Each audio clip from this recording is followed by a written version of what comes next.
Well, es un proceso que tiene más o menos un año in the making, visa. Con mi hermana Marcela Erosking está handle el Fleet Department, junto con nuestro partner trading company ITC y también claro con Coca-Cola. Y esta Freightliner Santa trucks son grandes, nos commercial line que nos somos orgullosos de porcar ya acaba desde 2005. E é um projeto que estava tendo hobby details em gelo, para sobre trocar de Freightliner, para spec nang hobby detail de maneira que quer. E agora que nós chega na dia que por fim nos pode entregar, nós estamos hobby contente de por chegar na dia de hoje.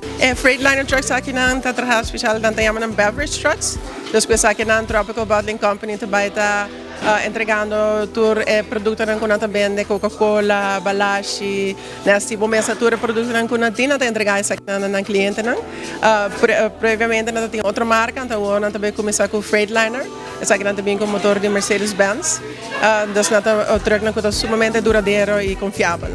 Para mim, me quero dizer que nós somos orgulhosos que em dezembro nós celebrando nosso 7th-year anniversary.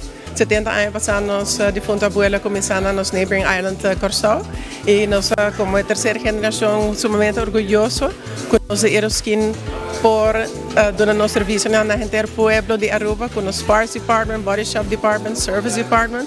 Claro, mas claro que toda marca na renombrar que você conhecer, incluindo dos working também commercial trucks on the Freightliner e Fuso.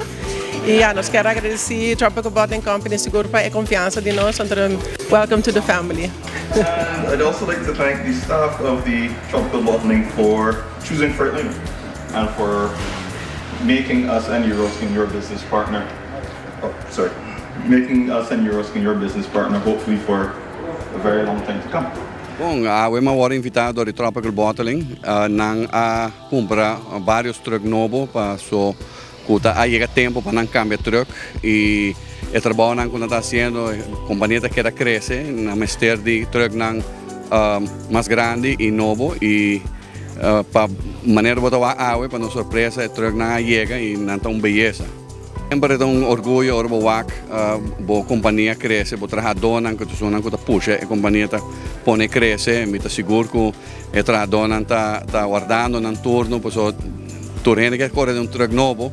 E historialmente nos drivers sempre cuidam do truck, então me seguro que de não solamente não vai seguir crescer a companhia, mas não vai cuidar do truck também. Me quero dar danke na Eroskin, família Eroskin, para dar atenção e dar serviço na Tropical Bottling. E obviamente a companhia Freightliner de sostener a petição e cumprir com a petição na tempo.